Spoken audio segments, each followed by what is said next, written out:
There's a harsh truth many of us learn too late. Not everyone deserves your help. Your time, energy, and peace are limited, and giving them to the wrong people doesn't make you kind. It makes you depleted. Stoic philosophy teaches us that real wisdom isn't just about giving, it's about knowing who to give to. As Marcus Aurelius said, the impediment to action advances action. Sometimes the obstacle is a person draining your spirit, and the solution is letting go. In this video, we'll explore 10 types of people you should never help.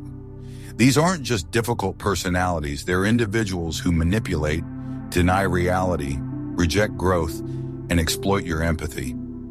Helping them doesn't lift them up, it drags you down.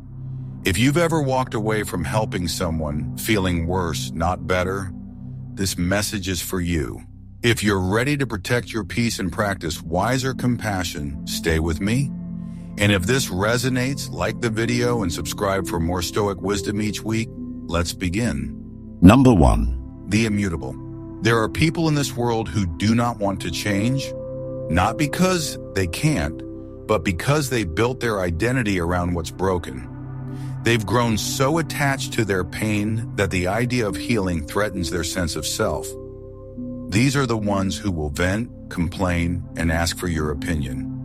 But when given real solutions, they shrug, delay, or reject them. You can visit them with compassion, but if you stay too long, they'll quietly train you to abandon yourself. The Stoics teach that helping others should never come at the cost of your own clarity, Epictetus reminds us. If someone succeeds in provoking you, realize that your mind is complicit in the provocation. In the same way, if someone repeatedly drains your energy without acting on your support, realize that your continued involvement is enabling the cycle. You become more than just a listener. You become an accomplice to their stagnation. On the surface, it feels noble to be endlessly patient, to stay with them through every meltdown, to repeat your advice for the 100th time. But wisdom demands a deeper question. Is your presence helping, or is it just delaying the confrontation they need to have with themselves? Because people change only when the pain of staying the same becomes greater than the discomfort of growth. Until that moment, no advice will land, no rescue will succeed. Marcus Aurelius captured this beautifully. Be tolerant with others and strict with yourself. That's not a license to be exploited. It's a boundary.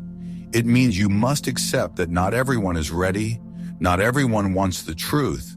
Some would rather spiral than step forward, because change comes with accountability, and accountability feels like death to those who cling to victimhood. Take the example of Seneca and Nero. Seneca, a master of Stoic ethics, tried for years to guide Nero toward justice and reason. But Nero, driven by ego and impulse, refused every opportunity to become better. Eventually, Seneca withdrew, not in anger, but in wisdom. He saw the cost of pouring truth into someone who only wanted power and praise. That story isn't just history, it's a warning. You too may know someone like this. A friend, a sibling, even a partner. They say they want a better life, but every suggestion you offer is met with excuses. Every effort you make is absorbed, consumed, and forgotten. They love your attention more than your insight. They want a witness to their suffering, not a partner in their change. Here's what you must understand. The longer you stay, the harder it is to leave. They'll say you're abandoning them, that you've given up on them, but in truth, you're stepping out so they can finally step up. Sometimes the most powerful thing you can do for someone is disappear from the role they've cast you in. When your help is no longer available, they're forced to meet themselves. And that meeting might just begin the real transformation. Let me speak clearly. You are not unkind for choosing peace. You are not heartless for walking away from someone who refuses to rise. You are not selfish for saying, "I've done all I can." Compassion has limits, and when given endlessly to someone who won't use it, it turns from love into sacrifice. The Stoics knew that wisdom is not measured by how many people you carry, but by how few you allow to carry you backward. So ask yourself this: are you helping, or are you holding them up so they can avoid the weight of their own choices? And if you see deep down that they don't want to move, it's time to stop pushing. Number 2. The manipulators. They don't ask for help. They bait you into it. At first, they appear wounded, misunderstood, even desperate for support, but over time, their patterns expose the truth. Every conversation turns into a guilt trip. Every favor becomes a transaction. These are the manipulators. People who do not seek healing, only control. They use your kindness as a leash, and if you're not aware, you'll mistake emotional servitude for support. In Stoic thought, the manipulator is someone who weaponizes vulnerability to bypass responsibility. Epictetus warned us, if you want to improve, be content to be thought foolish and stupid. But manipulators crave the opposite. They want to appear helpless so they don't have to improve. And in doing so, they make you the fool for caring, for showing up, for believing that this time will be different. They thrive in confusion. They blur the line between compassion and captivity. One day they'll break down in tears. The next they'll accuse you of not doing enough. They'll say things like, "You're all I have," or, "After everything I've shared, how can you walk away now?" Their words aren't meant to connect. They're meant to entangle. Seneca, writing to Lucilius, taught that we suffer more in imagination than in reality. Manipulators understand this instinctively. They manufacture suffering to provoke guilt in others. They know your empathy is a powerful lever, and they'll pull it until your own life starts to feel like it belongs to them. You'll notice how your goals, your peace, your energy slowly begin revolving around their needs, while your own life drifts into the background. And here lies the quiet danger. They rarely ask directly. They hint, sigh, withdraw, or remain passive-aggressive until you're the one offering help they never explicitly requested. You start managing their emotions like unpaid emotional labor. You start anticipating their needs before they voice them. Before long, you've become an actor in their story, playing the role of rescuer in a drama you never agreed to audition for. The Stoics believed in aligning action with logos, the rational principle of nature, but manipulation is built on distortion. It violates order and clarity.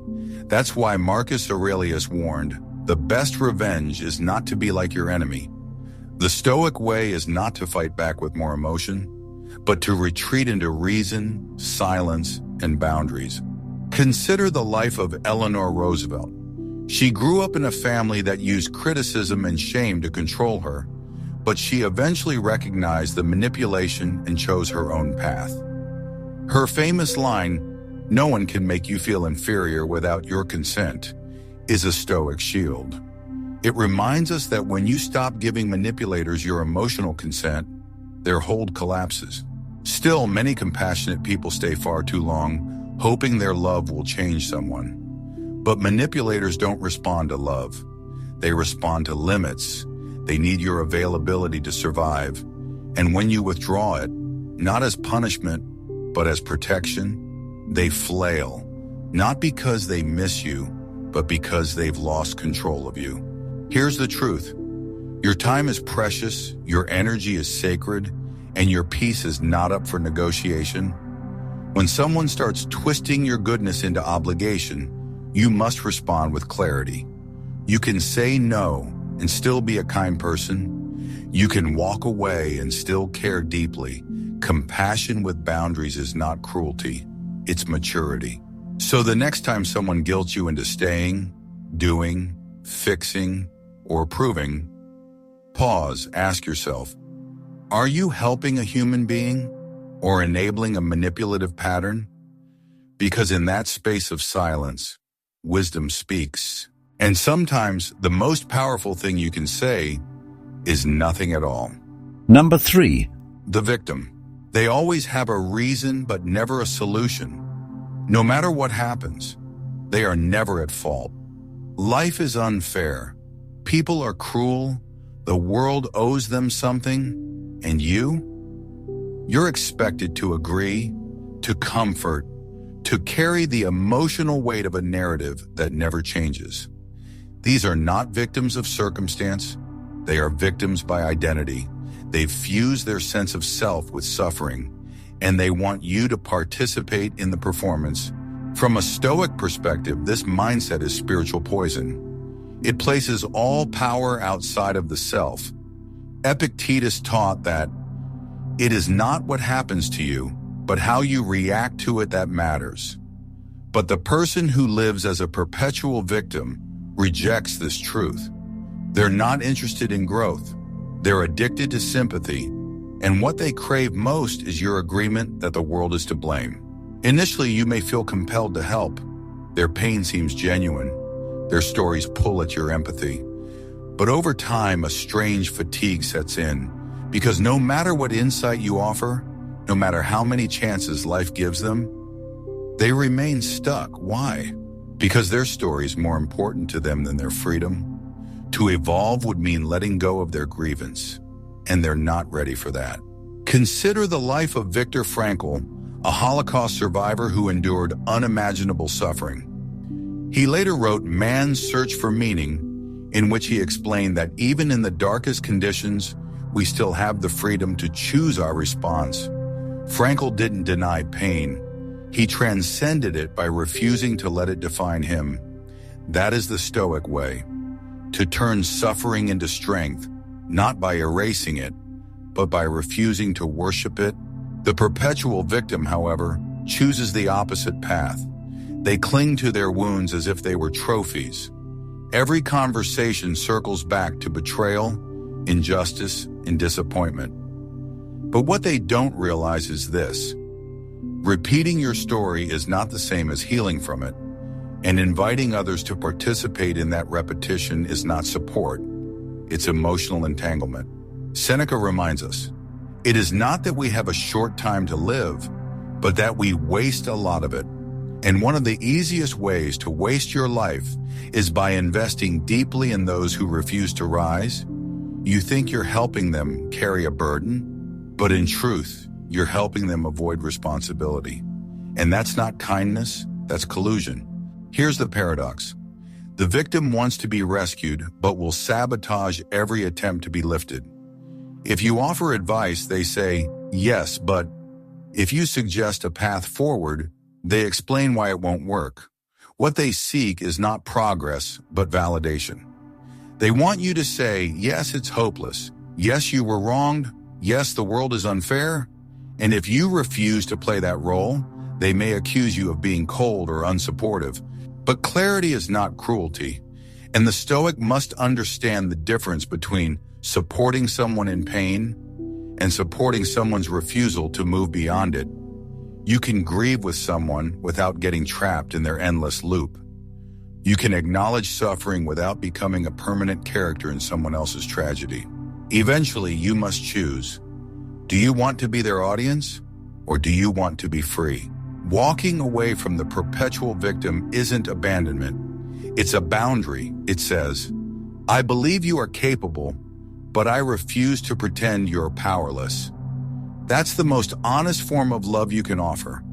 Anything less becomes self-betrayal. Because here's what the Stoics knew. Life is hard, but meaning is always available. Pain is inevitable, but identity is chosen, and those who choose to be victims forever cannot be helped. Not because they're unworthy, but because they're unwilling. Number 4. The narcissist was the realm. Everything to them is about them. Every story must lead back to their brilliance. Every room must bend toward their attention. Every act of kindness is only valuable if it reflects their image. These are not simply confident individuals. They are narcissists, people whose identity depends not on self-awareness, but on constant validation. They don't seek help, they seek an audience, and your compassion becomes the stage they stand on. From a Stoic lens, narcissism is the enemy of wisdom. While Stoicism teaches us to master the inner life, the narcissist is enslaved to external appearances. Marcus Aurelius wrote, "Ambition means tying your well-being to what other people say or do. Sanity means tying it to your own actions." The narcissist can't live that way. Their sanity depends on applause, and your attempt to help them, if not done in the language of admiration, will be met not with gratitude, but with subtle punishment. At first they seem magnetic. Their charm and charisma can be disarming, but pay attention to the pattern. When you share a success, they outshine it. When you share a struggle, they hijack it. The conversation always leads back to them, and if you challenge their story even with kindness, you'll see their masks slip. Because for them, being seen is not enough. They must be worshipped. This is where danger hides. Narcissists often perform vulnerability. They tell stories of past pain not to heal, but to deepen your emotional investment. Once you care, you're no longer a person, you're a mirror. Your value is in how well you reflect their greatness. And if that reflection wavers, they turn cold. Disagreement feels like betrayal. Silence feels like disapproval. And boundaries, they treat them like betrayal. Epictetus warned, if you want to be happy, stop trying to control what you can't. But narcissists try to control how they are seen, how others respond, and how reality bends around their self-image.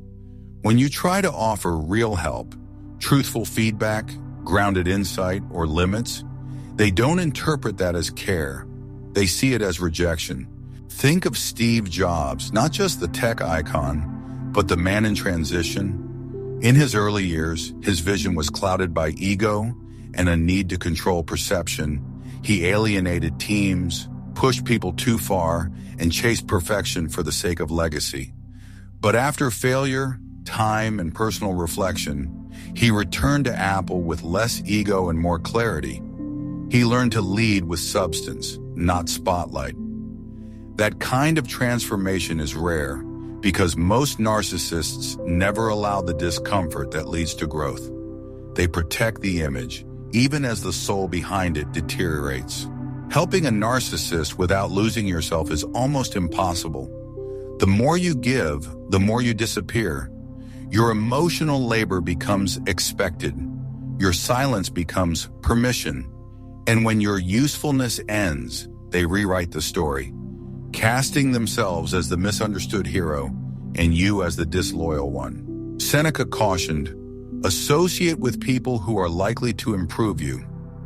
Narcissists don't improve anyone. They surround themselves with people who fear telling them the truth. And if you're brave enough to offer it, they exile you, not because you're wrong, but because you're real. So pause and ask, are you helping someone grow, or are you helping them maintain an illusion? Because if your presence exists only to reflect someone else's image, you are not a helper, you are a prop. And here's what the Stoics knew. Admiration is fleeting, integrity is eternal. You were not born to orbit someone else's ego. You were born to live in alignment with truth. Walk away, not in anger, but in wisdom. Some cries for help are really demands for attention. And you, my friend, were not made to applaud dysfunction. Number 5. People who don't value your time. They always show up late. They cancel last minute. They talk endlessly, but listen rarely. They expect you to drop everything for them, but never reciprocate. These people don't need to insult you to disrespect you. All they need to do is ignore the most valuable thing you have, your time. And if you continue to help them, you're not just being generous, you're being drained. The Stoics were obsessively aware of time. They treated it as sacred, Seneca warned. People are frugal in guarding their personal property, but as soon as it comes to squandering time, they are most wasteful of the one thing in which it is right to be stingy. Time to a Stoic is not just minutes on a clock. It is life itself, measured in moments, not money. And those who waste your time are not just being careless. They're borrowing your life without permission.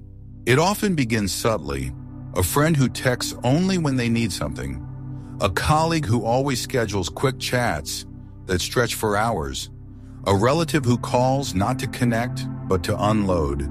And because you care, you show up again and again. But over time, a bitter truth begins to emerge.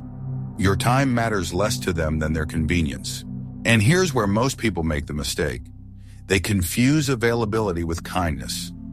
They believe that being there for others at any time is what makes them good. But the Stoic knows goodness must be paired with wisdom, and wisdom means guarding your schedule with the same care you guard your peace. Consider the life of Benjamin Franklin, not a Stoic by title, but one in spirit. He tracked every hour of his day with ruthless precision. Why?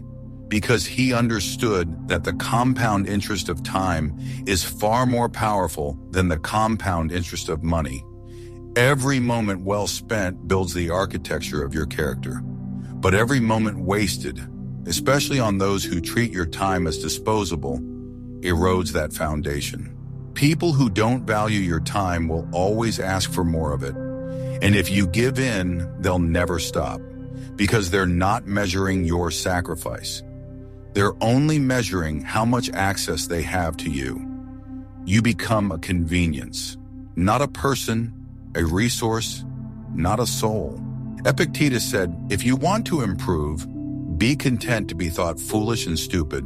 In this context, that means being willing to disappoint people who expect unlimited access to your attention. It means turning down invites, not answering calls during deep work, saying no without explanation. And yes, it might bruise some egos, but the cost of people-pleasing is far greater than the cost of setting boundaries. You are not rude for protecting your calendar. You are not cold for structuring your day.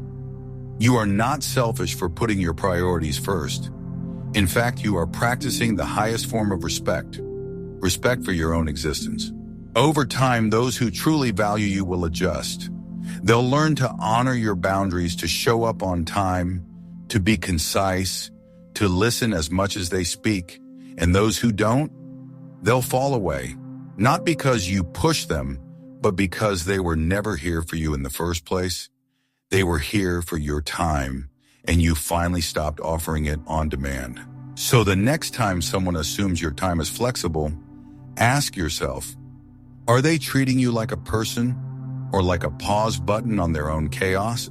The Stoics knew we own nothing but our choices and our time. And if you don't protect both, someone else will gladly waste them for you. Number 6, the deaf one. They nod, they smile, they might even thank you, but they never listen, not truly, not deeply. You offer guidance with care. You speak from experience. You try to reach them, to help them avoid pain, to walk a clearer path. But every word you offer disappears into the void. This is the deaf one. Not someone who lacks hearing, but someone who refuses to receive truth. In Stoic philosophy, wisdom is not found in knowing. It is found in applying. Epictetus taught, if you want to improve, be content to be thought foolish and stupid. Why? Because to truly listen, we must empty ourselves. We must let go of ego, of the need to be right, of the illusion that we already know. The deaf one cannot do this. They hear words but not meaning. They crave validation, not correction. And so, despite appearing agreeable, they remain unchanged. Helping this person becomes a slow erosion of your spirit. You give advice once, then twice, then 10 times. They always agree, but nothing ever happens. They keep making the same choices, hitting the same walls, and asking the same questions. Eventually you realize they don't want a way out. They want a sounding board. They want the illusion of effort without the discomfort of change. This is when Stoic clarity must intervene. Marcus Aurelius reminded himself, waste no more time arguing what a good man should be one. And part of being one is recognizing when your presence is being misused, not maliciously, but passively. When someone treats your wisdom like background noise, your energy is being wasted in the most invisible way. There's a dangerous comfort in being needed. Even if that need is shallow, it makes you feel important. It gives you a role. But the Stoic must question, am I truly helping? Or am I just rehearsing my insights for someone who has no intention of applying them? Because if someone continues to ignore the tools you offer, they are choosing their suffering, and that choice must be honored. From a distance, think of Maya Angelou, she once said, "When someone shows you who they are, believe them the first time." She was not a Stoic in title, but in truth, she understood that words mean little without action, that patterns speak louder than promises, and that if you keep showing up for someone who refuses to grow, you become complicit in their stagnation. The deaf one will often pretend to change. They'll adopt the language of transformation. They'll say, "You're right," or "That really helped." But days later, you'll see them slip back into the very behavior they claim to leave behind. Not because they're incapable, but because comfort always wins when truth is only heard and never applied. Seneca taught that, "While we teach, we learn." But that principle only holds in relationships where listening is alive, where feedback meets reflection, where insight produces evolution.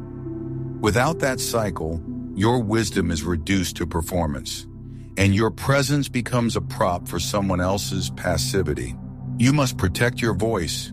You must reserve your insight for those who value it, who wrestle with it, question it, apply it. Otherwise, you are scattering seeds on concrete and hoping for a forest. So ask yourself, are you in a conversation, or are you trapped in a monologue disguised as a dialogue? Are you helping someone evolve, or are you giving CPR to a version of them that's already gone numb? The Stoics knew speaking less is powerful, but so is listening less when your words fall on unwilling ears. True help requires two participants, one to offer truth, the other to honor it. Walk away, not in bitterness, but in wisdom. Some ears are closed not by circumstance, but by choice. And no amount of shouting will ever open what the soul refuses to hear. Number 7, the dramatic person. Every small inconvenience is a crisis. Every conversation becomes a scene. And every emotion, no matter how fleeting, is turned into a spectacle. This is the dramatic person. They don't seek solutions, they seek attention. They thrive on chaos because it makes them feel alive. But when you try to help them, you're not calming the storm, you're getting pulled into it. From a Stoic perspective, drama is the symptom of an undisciplined mind, Epictetus taught. It's not things that upset us, it's our judgment about things. But the dramatic person resists this truth. They inflate every hardship, magnify every slight, and retell every emotional wound as if it were the end of the world. They aren't reacting to life, they're performing for it. And the longer you stay, the more you become a member of their audience. It often begins innocently. They need to vent, you listen, you empathize. But quickly the stories grow bigger, louder, and more urgent. They say things like, "I can't believe this is happening again," or "Nobody ever understands me," or "This always happens to me." And before you know it, their energy becomes the weather system of your day. You're adjusting your mood to their crisis. That's not compassion, that's codependence. Marcus Aurelius once wrote, "If you are disturbed by anything external, the pain is not due to the thing itself, but to your estimate of it, and this you have the power to revoke at any moment." But the dramatic person refuses to revoke their interpretation. They need the drama, it gives them identity, and if you try to bring calm, they may accuse you of being cold, uncaring, or detached. But in reality, you are simply not willing to be consumed. Helping the dramatic person often feels like running on a treadmill. You expend energy, but go nowhere. They reject peace because peace is unfamiliar. They create tension because tension invites attention. And when you offer clarity, they twist it into critique. When you offer silence, they fill it with accusations. Consider the artist Frida Kahlo. Her life was filled with deep pain, both emotional and physical, and yet rather than dramatize her suffering, she transformed it. She painted through it. She didn't demand the world revolve around her anguish. She turned her wounds into art, not noise. That's the Stoic path. Not denying pain, but elevating it. Drama is when you stay inside the pain and demand everyone else orbit it. Discipline is when you rise above it and become the teacher of your own suffering. Seneca warned, "He who suffers before it is necessary suffers more than is necessary." That's the essence of drama: anticipating catastrophe, exaggerating pain, manufacturing emotional storms. The Stoic sees through this and asks, what's real here? What's useful? What can be controlled? And more importantly, what must be released? The dramatic person resists that release. They recycle stories of betrayal and injustice to stay significant. But here's the hard truth. If you stay too long, you'll start to adopt their worldview. You'll begin seeing life through the same exaggerated lens. You'll lose your stillness. And when that happens, you are no longer helping. You are participating. So ask yourself, are you being supportive or are you being staged? Are you offering help or just feeding the fire so it doesn't turn on you? The Stoics knew that true strength is quiet. It's not found in emotional explosions, but in composed responses. It's not reactive. It's reflective. And the moment you feel pulled into another person's performance, it's time to pause. Time to ask, is this mine to carry? Walk away, not to abandon, but to anchor. Because when the wind howls loud, the oak does not shout back, it stands still. Number 8, the ungrateful. They take and take and take again. They thank you with silence. They repay effort with entitlement. And no matter how much you offer, your time, your energy, your support, it is never enough. These are the ungrateful, and helping them is not service. It is self-erasure. Stoic philosophy reminds us that virtue lies in action, not in applause. Epictetus said, "Don't expect others to understand why you do what you do, especially if you base your actions on reason." But here's the danger. When you help someone repeatedly and they respond with indifference, your reasoning starts to waver. You question yourself. You feel depleted. You wonder, did I do something wrong? But the issue is not your effort, it's their emptiness. The ungrateful person views generosity not as a gift, but as a given. They see your help not as kindness, but as a service you owe them. And over time, their indifference becomes corrosive.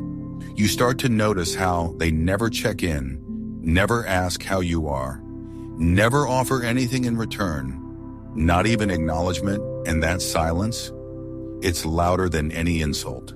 Seneca taught, "He who receives a benefit with gratitude repays the first installment on his debt." The ungrateful repay nothing, not even with presence, not even with sincerity. Their lives become emotional black holes, where everything you offer disappears, never to be seen again.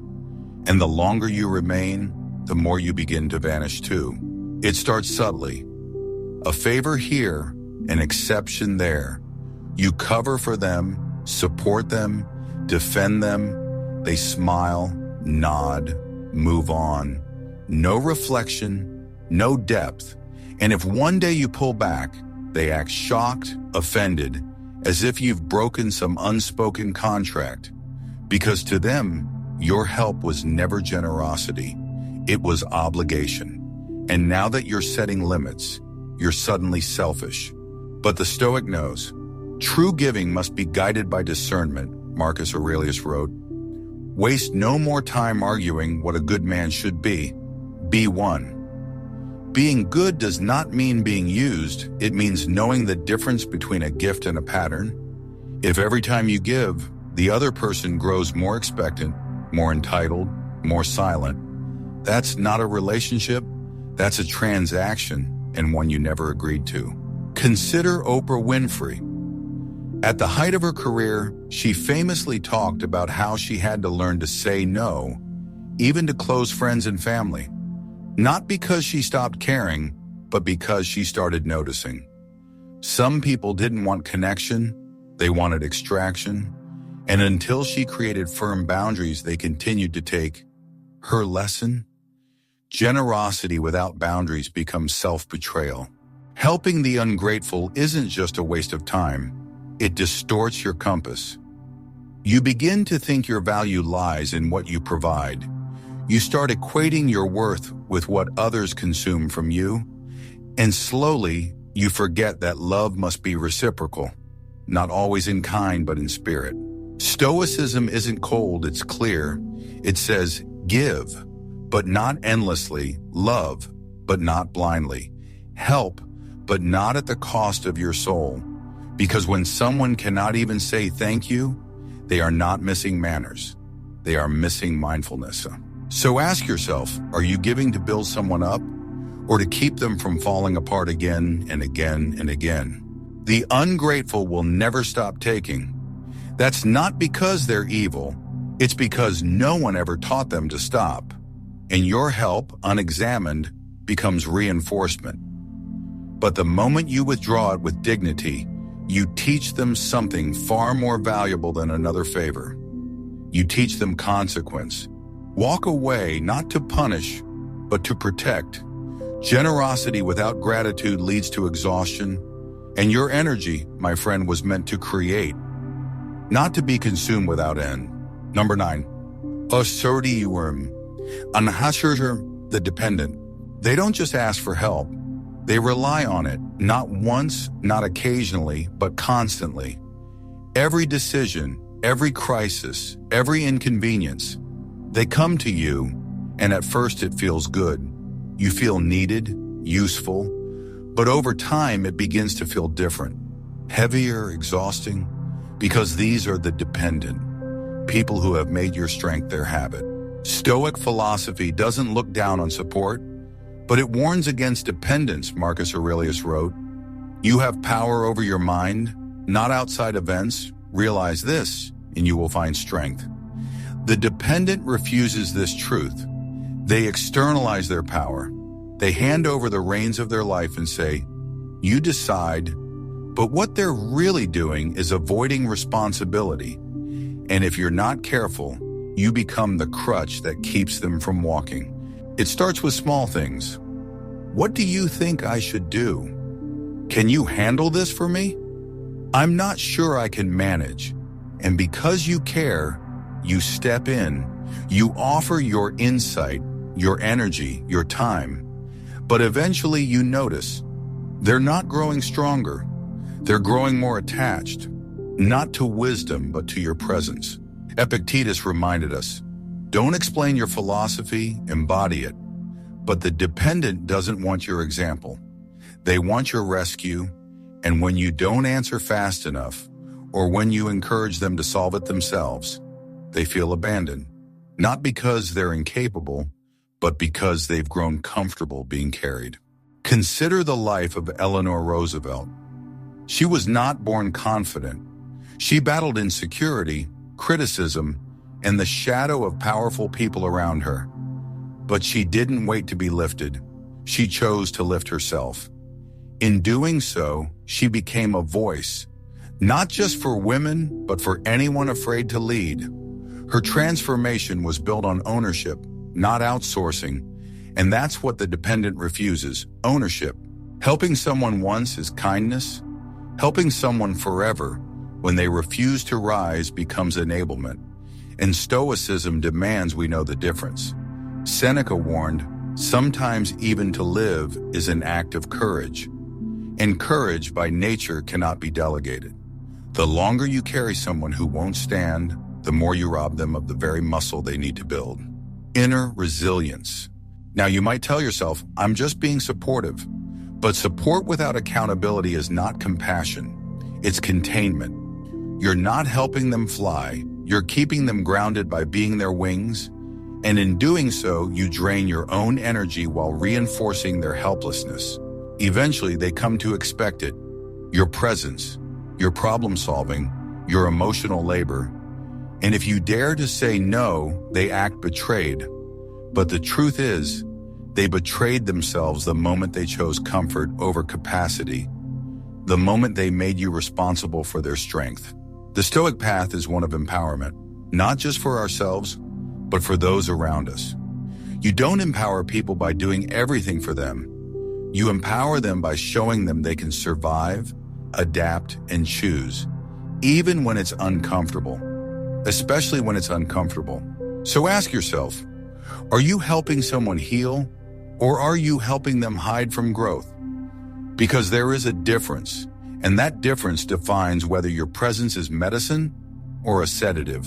The dependent must eventually meet themselves, fully without a buffer, without you stepping in. That moment, though painful, is sacred because it's the moment they begin to trust themselves. Walk away, not in anger but in clarity. Help once, help well, but do not become the solution to someone who refuses to step into their own story. You are not their answer, you are a mirror. And when they finally look, they might see what they were seeking was within them all along. Number 10, the Denier. They don't just avoid responsibility, they avoid reality. You show them facts, they reject them. You point out patterns, they dismiss them. You offer truth, and they call it an attack. These are the deniers, not because they don't know, but because they don't want to know. And when you try to help them, you find yourself arguing with a fog. Stoicism is built on radical acceptance of what is. Epictetus said, "It is impossible for a man to learn what he thinks he already knows." And the Denier is committed to staying blind, because opening their eyes would require one thing they fear most: change. To accept reality means accepting their role in it, and that is something they're not ready to do.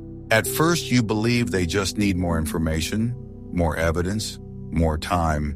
So you explain with patience, you guide with care, you show them the consequences of their choices. But nothing shifts because you're not speaking to someone who lacks knowledge. You're speaking to someone who has built an identity around avoidance. Over time, your effort turns into exhaustion.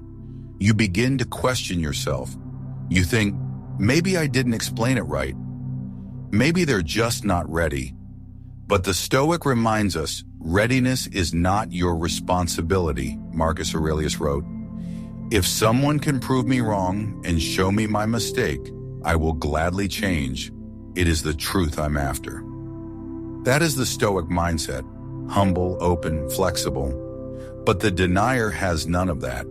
They aren't seeking truth, they're seeking comfort. And truth by nature is rarely comfortable. Think of Carl Jung. He once said, "People will do anything, no matter how absurd, to avoid facing their own souls." He saw firsthand how denial can masquerade as righteousness, how people cling to distorted narratives because those stories protect them from having to rebuild who they are. And until they're willing to do that, no wisdom can reach them. The Denier doesn't live in the world as it is. They live in the version they've edited, one where they are always the victim, always the misunderstood, always the exception. When you present them with clarity, they accuse you of being judgmental. When you reflect their behavior, they say you're being dramatic. And if you keep trying, they grow defensive. Not because you're wrong, but because you're right and they're not ready to face it. Seneca cautioned, "It is the power of the mind to be unconquerable, but that same power, when misused, becomes a cage." The denier has convinced themselves that if they just don't acknowledge it, it will go away. But nothing dissolves in the dark, and if you stay too long trying to rescue them, you'll begin to doubt your own clarity. Helping the denier often leads to walking in circles. You solve the same problem 10 times. You reframe the same insight 100 ways. But they only absorb what keeps their illusion intact. Everything else is deflected, minimized, or ignored. So ask yourself, are you helping someone see, or are you helping them stay blind? Because when you protect someone from truth, you're not helping them. You're insulating them from the very discomfort that could set them free. The Stoics didn't run from reality. They stared it down and asked, what now? You must do the same, not just with yourself, but with those you try to help. If they refuse to meet truth, you must refuse to meet their delusion. Walk away not with bitterness, but with boundaries. You cannot awaken someone who is committed to dreaming, and you were not born to argue with shadows. You are not cold for walking away. You are not selfish for protecting your energy. Wisdom is not about helping everyone. It's about knowing when your help becomes harm. The Stoics taught us to lead with reason, not impulse, and that means recognizing when your efforts are falling into a void.